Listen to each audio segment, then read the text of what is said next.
Hey everybody, so continuing right along with my epic unboxing of everything Everdell, I just received the Kickstarter and I've already done an unboxing of Balfair and Spirecrest, so please feel free to check out those videos separately.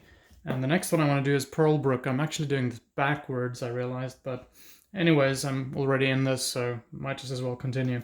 So Pearlbrook is an expansion to Everdell. You need the base game in order to play this.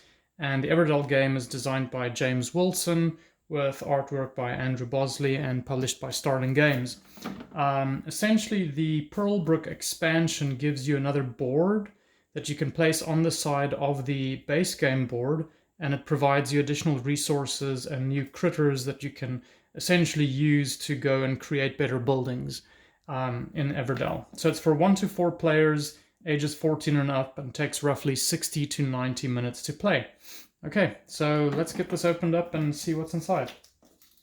And this is the collector's edition from the Kickstarter pledge. I actually haven't played Pearlbrook or Everdell before, so this is all really new to me. And I'm really eager to get in here, see what this offers. Oh, that was a horrible screech. Let's get this off.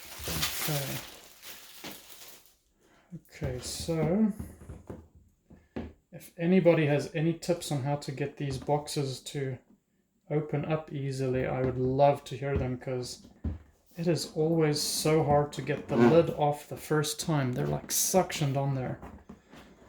But there we go. Okay, so let's get into this. So there's a rule book with contents, overview, basically how the board fits onto the base game, and then what the different areas allow you to do. One thing that I noticed in the other rule books, there isn't really much by, or a lot of kind of examples explaining how games go, so it is probably a little bit harder to learn. The catalog, that was in every other box as well. And then there's instructions on how to assemble wonders. So these are additional things that you can build. There's a bridge, it seems like a water fountain, a really cool looking gate, and a light tower. Lighthouse, yes, fountain and gate, and then the bridge.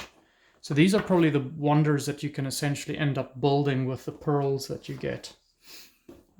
So on to the actual wonders next. The artwork looks great on this. Nice thick cardboard there with a nice canvas finish to it. So these feel great and they look really beautiful. Printed on both sides. So that looks good. And then let's see, this is the expansion of the board.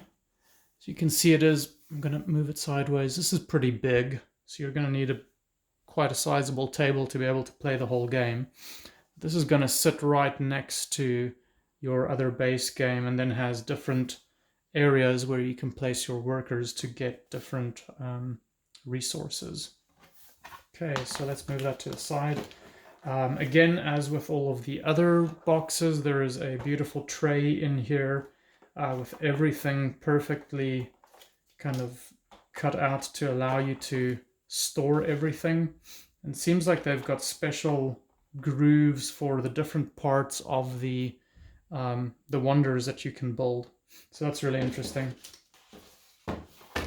Let's see. So this seems like you can place it over some of the existing areas on the board, probably just to give you a little bit more variability. That's interesting. Let's have a quick look at the different meeples that this come with. So there is just there's a huge collection of meeples between all of these boxes, and a lot of them are different. This is that cute little salamander that we saw in the, I think, the Balfair box as well. That one's beautiful. This again looks like some kind of mole. It's a little bit harder to see that one. There you go. And then what looks like a raven. There we go. So these are all really well made. The colors are sometimes a little bit dark, so probably want to play this in a really well lit room. Let's go. Okay. Frog ambassadors. So these are the frog meeples. I'm going to get a better color of that one to show you. There we go. And there are a bunch of these in the other boxes as well, so I'm going to have probably just like a ton of wood sitting on my shelf with this game. Hope it doesn't weigh down the shelf too much. Okay, these look like they might be little otters. Get that out. Almost reminds me a little bit of Sid the Sloth from Ice Age. He's quite a lovable character. Okay. And more frog ambassadors. We don't need to look at those specifically.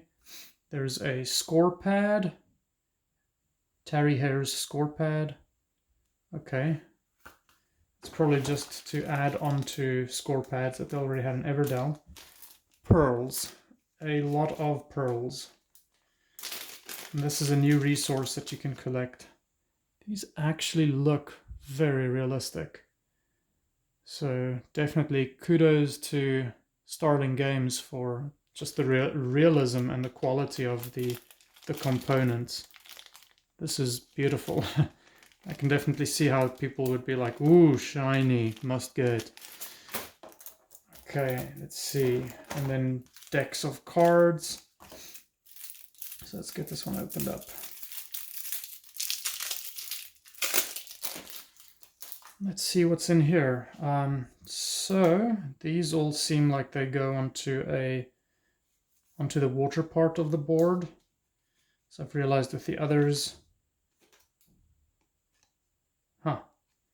they all kind of show you either creatures or locations that you can go to. So let's check some of these out. So this is probably if you build the bridge, that's a unique construction. It gives you certain additional advantages. There's a ferry. Harbor. So I guess all of the characters can play this. I love that pirate ship. Nothing is nicer than like animal critter pirates roaming the seas. Oh yeah, messenger. So there's that little lizard running over the water. And the otters. So the card quality is really good. They have a nice linen finish to them. And the graphics are just absolutely beautiful. I have to learn how to pronounce that. I think it's a Woxatl. A little salamander creature. It's so cute. Oh, this is awesome. So they have a crab, a painter crab. And it's called Bosley the Artist, which is named after the game artist. So that's cool. Okay, so these are creatures that you can, I guess, encounter. Okay, so those are the larger sized cards. Let's see what they have in the smaller deck. I can figure out how to open this. There we go.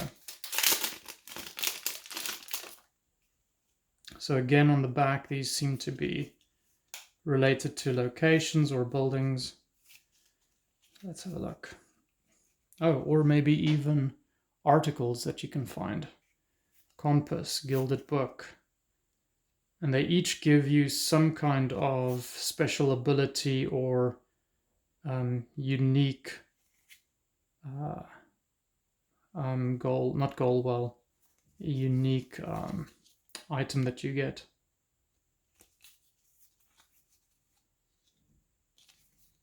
These are beautiful. Probably going through these too fast. Scale. So yeah, these are all just objects that you can get, and then these are some of the... These look like they're events. Sunken treasure discovered. X marks the spot. And then these are just almost like worker placement cards that you can add onto the board that just give you additional I guess, variability to what you can do on the board. So that's everything for the Pearlbrook expansion, and I'll be doing one more for just the base game, the Collector's Edition, next. Thank you for joining me. I hope you enjoyed this. Please like and subscribe to this video, and I'll see you soon. Thank you. Take care.